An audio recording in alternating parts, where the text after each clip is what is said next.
Ryan, you were at the dinner. We understand you are back in the Bureau right now. What can you tell us? What are you hearing from your sources?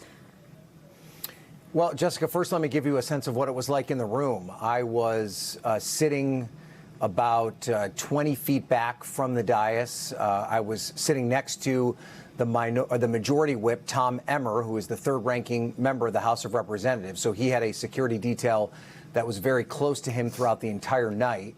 When we heard a series of what can only be described as three bangs, honestly, when the bangs first occurred, it sounded as if a table had dropped, if a waitstaff had dropped the contents of the dinners that they were bringing to our tables. It honestly did not register as anything that important. But then immediately after those three bangs went off, there was a series of Secret Service agents and law enforcement personnel that came storming into the ballroom of the Hilton. And then there were screams for people to get down. Everyone immediately ducked their heads under their tables. Some people were hiding under their tables at that point. I had unique insight being next to Majority Whip Emmer because his security detail immediately rushed over to where he was. I could hear them talking on the radios. They immediately had said at that point that there were shots fired, but they did not know where those shots were from. You could see all the different security details that were staffing all these high-level cabinet officials, members of Congress, people connected to the administration that were all being ushered out of the room in one way or another. It was incredibly chaotic at the beginning. At one point, Jessica, you could see Secret Service agents literally leaping over tables to get as close as they could to the dais to make sure that the president and the people around him were safe.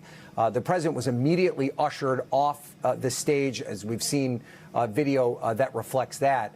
In the case of where I was, Majority Whip Emmer is actually dealing with an infection on his foot. He was actually kind of guided out of the room with his security detail that actually had to help him as he limped out of the room, but he was then brought to safety. You have to keep in mind how many important people were in that room tonight. I saw, for instance, the Majority Leader, Steve Scalise, the House Speaker, Mike Johnson. You saw a number of cabinet secretaries that were in the room, Secretary of State Marco Rubio, the Vice President J.D. Vance. So this was as high-level a security event as you could possibly get.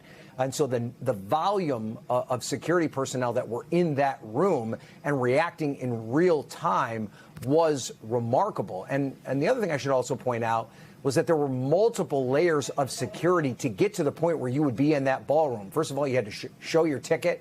As soon as you walked up to the front of the Washington Hilton, there were several layers of security barricades. There were a number of protesters as we were walking in.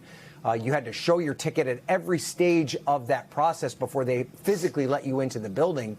And then when you were inside the actual building, before you got even close to the ballroom, you had to go through a metal detector, which was being staffed by Secret Service and TSA officials. This wasn't a private security firm that was running the security at this event. So, you know, I've been to, I think, 6 or 7 of these different White House Correspondents' dinners, varying levels of security.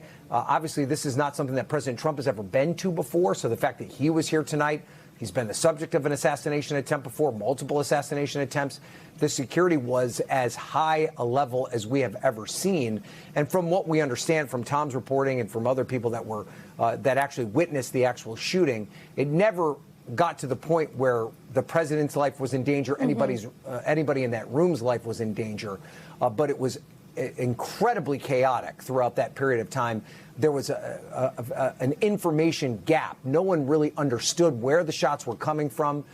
It took a very significant amount of time, maybe 10 minutes at least, before you felt comfortable that the threat was over, in part because there were still so many security staff that were rushing into the scene, getting to the principals that they were responsible for, making sure that they were out of the room.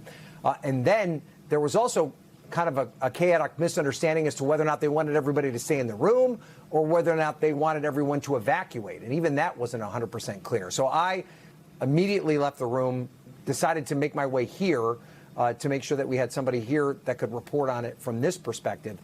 We thank you for watching, and remember, stay updated on breaking news and top stories on the NBC News app or watch live on our YouTube channel.